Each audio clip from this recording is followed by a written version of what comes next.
बिस्मिल्लाहिर्रहमानिर्रहीम। आज का जो टॉपिक है जी, ये इंटरेस्ट ऑन लोन के ऊपर हम बात करेंगे और इसकी ट्रीटमेंट हम देखेंगे और ये भी देखेंगे कि अगर ये इंटरेस्ट ऑन लोन जो है ये आपके पास अगर ट्रायल बैलेंस में दिया गया हो तो इसकी क्या ट्रीटमेंट होती है, और अगर ये ट्रायल बैलेंस से बाहर दिया गया हो तो इसकी ट्रीटमेंट क्या होती है। दोनों एंगल से हम देखेंगे। दूसरा, अगर अमाउंट बोरो हो तो क्या ट्रीटमेंट होगी, और अगर अमाउंट लेंड की गई हो तो उसका क्या मतलब है। लेंड का मतलब है कि उधार आपने दिया है, यानी लोन आपने किसी को दिया है, और बोरो का मतलब है कि आपने किसी से पैसे उधार पकड़े हैं, उधार लिया है आपने। अगर आप किसी से उधार लेंगे तो उस पर जो इंटरेस्ट बनेगा वो आपको देना है या लेना है। आपने किसी से पैसे लिए हैं तो आपको ऑब्वियसली उसके ऊपर जो इंटरेस्ट बनेगा वो पे करना होगा, क्योंकि आप पे ऊपर लाइबिलिटी है और लाइबिलिटी पे जो इंटरेस्ट होता है वो आपका एक्सपेंस होता है।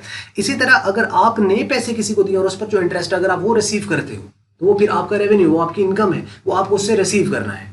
Simple is that. तो आइए अब इसमें देखते हैं। सबसे पहले वो क्या बात कर रहे हैं इंटरेस्ट ऑन लोन के हवाले से। वो कहते हैं interest is the rent. Interest क्या चीज है? इंटरेस्ट एक रेंट है।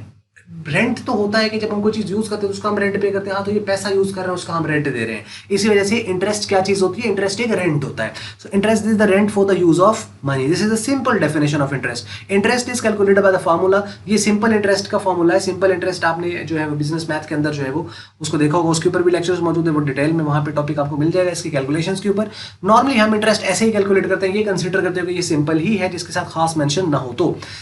तो अब इसमें इंटरेस्ट क्या है कि यानी PRT यानी प्रिंसिपल अमाउंट, उसके बाद उसका रेट और उसके बाद उसका टाइम, ये हम मल्टीप्लाई कर देंगे। यानी प्रिंसिपल अमाउंट उसकी अपनी अमाउंट है, यानी टोटल जो कि लोन लिया गया है या लोन दिया गया है, और रेट का मतलब है कि रेट किस रेट ऑफ इंटरेस्ट पर लोन दिया गया या लोन लिया गया, और टाइम का मतलब है कि कितने ड्यूरेशन के लिए आपको इंटरेस्ट कैलकुलेट करना है।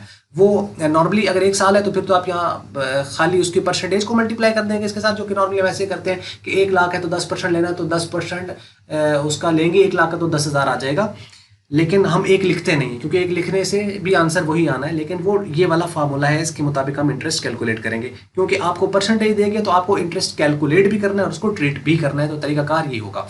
कहते हैं while calculating amount of interest time is the most important. Time बहुत जरूरी है, इसके अंदर टाइम से कैलकुलेशन चेंज हो जाएगी।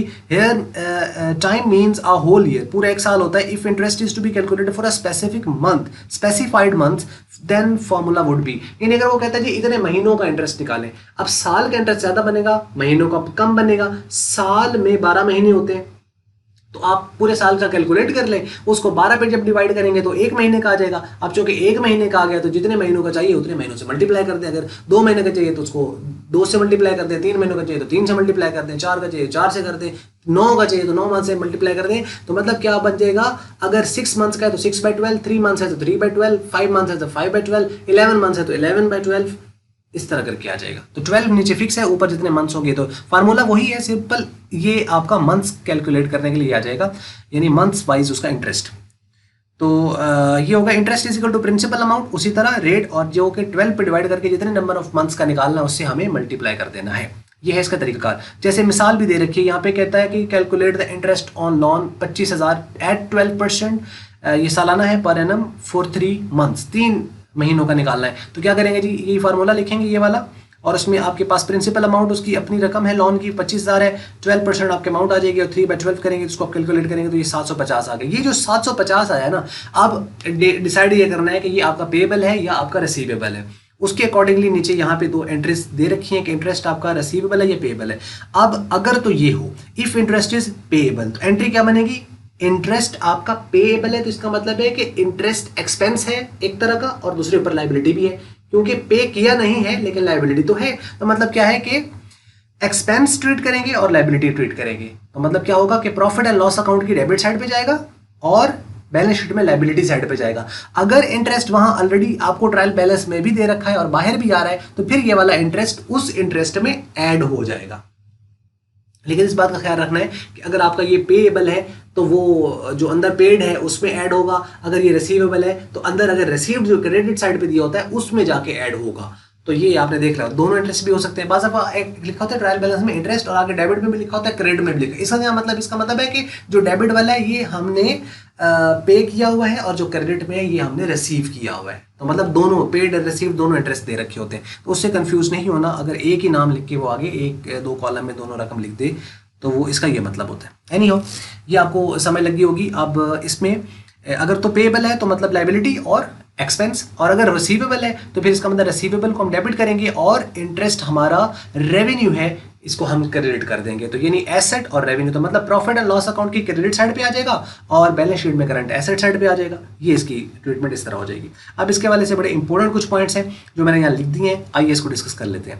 पहला है जी, if interest is payable and given outside trial balance, अगर वो पेएबल है मतलब आप पर लायबिलिटी है और ट्रायल बैलेंस से बाहर दिया हुआ है, चाहे कैलकुलेट करना है, चाहे उसने कैलकुलेटेड दे रखा है यानी अमाउंट में दे या वो परसेंटेज में दे, परसेंटेज में देगा तो कैलकुलेट कर देंगे, अमाउंट में देगा तो फिर उसे सिंपली ट्रीट करेंगे। तो ट्रीटमेंट क्या करनी है, कहते हैं then it is shown on the debit side of the profit and loss account, फिर उसे प्रॉफिट एंड लॉस अकाउंट की डेबिट साइड पे शो करना है, बीइंग फाइनेंशियल एक्सपेंस, क्योंकि वो फाइनेंशियल एक्सपेंस है, and also shown on the liability side of the balance sheet, और उसके बैलेंस शीट की लायबिलिटी साइड पे भी उसको शो करना है। अच्छा, यहाँ पे देखिए कि अगर इंटरेस्ट वहां पर ऑलरेडी दे रखा है उसने ट्रायल बैलेंस में, तो आपको उस इंटरेस्ट में ये वाली जो इंटरेस्ट की रकम होनी है ये फिर आपने ऐड कर देनी है, एक्सपेंस वो भी है और ये भी एक्सपेंस है तो ऐड हो जाएंगे। तो फिर ये प्रॉफिट एंड लॉस पे जाएगा, इंटरेस्ट लिखेंगे और ऐड कर देंगे उसमें इंटरेस्ट जो कि पेएबल है वो उसमें ऐड कर देंगे, तो टोटल रकम लिख देंगे कि कुछ ये है कि जो पेड था कुछ पेएबल था तो टोटल एक्सपेंस था तो उसको लिख दिया। और अगर नहीं है तो फिर जस्ट इनको दोनों को शो करना है, प्रॉफिट लॉस की डेबिट साइड पे और बैलेंस शीट पे। नीचे इसको दिखाया गया है, उसको हम देखते हैं बाद में। If interest is receivable and given outside trial balance, अगर यहाँ पे था पेएबल और आउटसाइड ट्रायल बैलेंस, यहाँ है receivable and given outside trial balance, receivable है और ट्रायल बैलेंस से बाहर है, then it is shown on the credit side of the profit and loss account and also shown on the asset side of the balance sheet. क्यों? क्योंकि receivable है और receivable assets होते हैं। अब वही बात आ गई कि अगर इंटरेस्ट ऑलरेडी कोई रिसीव्ड दे रखा है तो उस रिसीव्ड इंटरेस्ट में ये वाला इंटरेस्ट ऐड हो जाएगा क्योंकि रेवेन्यू आपका बढ़ रहा है। तो और दूसरी तरफ आपका बैलेंस शीट पे करंट एसेट साइड पे शो हो जाएगा। ये दो पॉइंट क्लियर हो गए होंगे, एक में पेबल था एक में रिसीवेबल था, लेकिन दोनों आउटसाइड ट्रायल बैलेंस थे। नीचे तीसरा पॉइंट है, if interest is given inside trial balance, अगर ये ट्रायल बैलेंस के अंदर दे रखा है, inside trial balance on interest is given inside trial balance on the debit side, और दिया डेबिट साइड पे गया है, मतलब ट्रायल बैलेंस में दिया हुआ है लेकिन डेबिट साइड पे, डेबिट कॉलम है या डेबिट बैलेंस है उसका, then it is only shown on the debit side of the profit and loss account. Debit side trial balance में दिया हुआ है तो उसको हमें प्रॉफिट एंड लॉस की डेबिट साइड पे शो करना है, उसे लाइबिलिटी वगैरह पे नहीं लिखना। लाइबिलिटी तभी होगी जब उसके साथ पेबल का वर्ड आएगा, एसेट तब होगा जब उसके साथ रिसीवेबल का वर्ड आएगा। जैसे इंटरेस्ट रिसीवेबल आ जाए तब तो वो एसेट है, इंटरेस्ट पेबल आ जाए तब तो वो लाइबिलिटी है, लेकिन जस्ट इंटरेस्ट लिखा हुआ है। हमें अब इस इंटरेस्ट को सिर्फ उसके बैलेंस को देखना है कि ये डेबिट बैलेंस है या क्रेडिट बैलेंस है। अगर वो डेबिट बैलेंस है तो प्रॉफिट एंड लॉस अकाउंट की डेबिट साइड पे शो कर देंगे, अगर वो क्रेडिट बैलेंस है तो उसे प्रॉफिट एंड लॉस अकाउंट की क्रेडिट साइड पे शो कर देंगे, सिंपल इज दैट। तो ये हो गया यहां तक। अच्छा जी, नेक्स्ट पॉइंट की तरफ चलते हैं, वो है कि if interest is given inside trial balance, ये भी इनसाइड है ये भी इनसाइड है, लेकिन यहां वो कहते हैं on credit side of trial balance, यानी अगर ट्रायल बैलेंस की क्रेडिट साइड पे दे रखा है इनसाइड, तो तब उसे क्या करना है, it is only shown on the credit side of the profit and loss account, फिर वो सिर्फ प्रॉफिट एंड लॉस अकाउंट की क्रेडिट साइड पे शो होगा। अब सवाल यहाँ पे ये है कि ये एसेट की लायबिलिटी साइड पे क्यों नहीं शो हो रहा है, क्योंकि उनके साथ एडजस्ट हो चुके हैं। ठीक है, तो एंट्री वाइज आप उसको देखिए तो उसके साथ एडजस्ट हो जाते हैं वहां पे। उसके बाद जी, इफ इंटरेस्ट इज पेएबल, और वैसे दूसरी बात मैंने बता दी कि उसके साथ लफ्स आता है पेएबल रिसीवेबल, तब वो एसेट लायबिलिटी है। अगर खाली आ रहा है तो फिर उसके बैलेंस को सिंपल आपने देखना है क्योंकि ऑलरेडी रजिस्टर्ड है। If interest payable is given in side trial balance, then interest payable है, ये वाला है इंटरेस्ट पेएबल। फर्क देख लेना सारों में, पहले दोनों बातें हैं इंटरेस्ट रिसीवेबल पेएबल आउटसाइड वाले हैं, दूसरे दोनों इनसाइड वाले हैं रिसीवेबल पेएबल, और ये जो आपके पास आ रहा है ये पेएबल है इंटरेस्ट लेकिन इनसाइड है, पहले खाली इंटरेस्ट था, ये पेएबल है inside trial balance, then it is only shown on the liability side of the balance sheet, तब ये सिर्फ बैलेंस शीट की लायबिलिटी साइड पे जाएगा क्योंकि इसका पेएबल का वर्ड है और पेएबल का लफ्ज किसके साथ आया था, लायबिलिटी है।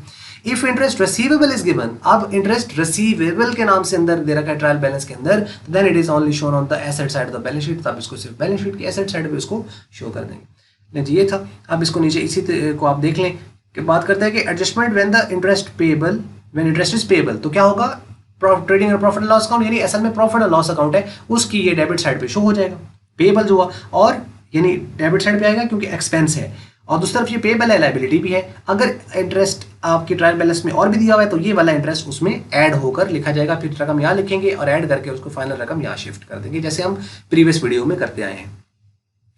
और दूसरे लायबिलिटी साइड पे ये इंटरेस्ट पेबल के नाम से शो हो जाएगा। व्हेन इंटरेस्ट इज रिसीवेबल, अगर इंटरेस्ट रिसीवेबल है तो फिर क्या होगा, trading and profit and loss account है, इसमें हम क्रेडिट साइड पर इंटरेस्ट अकाउंट यहाँ पे लिख देंगे। अगर यहाँ पे कोई और दे रखा है ट्रायल बैलेंस में तो उसमें ऐड होकर लिख दिया जाएगा। और दूसरी तरफ क्या होगा कि चूंकि ये रिसीवेबल है तो हमारा ये एसेट है, करंट एसेट में लिख दिया जाएगा। ले जी, ये तरीकाकार था। इसमें आपको कैलकुलेशन भी बता दी गई इस वीडियो के अंदर और उसकी ट्रीटमेंट भी बता दी गई है इस एंगल से भी कि अगर ये रिसीवेबल हो तब क्या है, पेबल तब क्या है, एक्सपेंस हो तब क्या है, और रेवेन्यू हो तो तब क्या है, इन साइड दिया गया हो तब क्या करना है, आउट साइड दिया गया हो तब क्या करना है। ओवरऑल सारा ही मैंने बता दिया और उम्मीद करते हैं कि आपको ये वीडियो समझ लगी होगी और पसंद भी आई होगी। अगर आपको मल्टीपीडिया की ये वीडियो अच्छी लगी है तो इसको आप लाइक कर लें, शेयर कर लें दूसरों के साथ। अगर आपको अच्छी नहीं लगी इसको आप डिसलाइक करें। और वीडियो देखने का हमेशा की तरह बहुत बहुत शुक्रिया।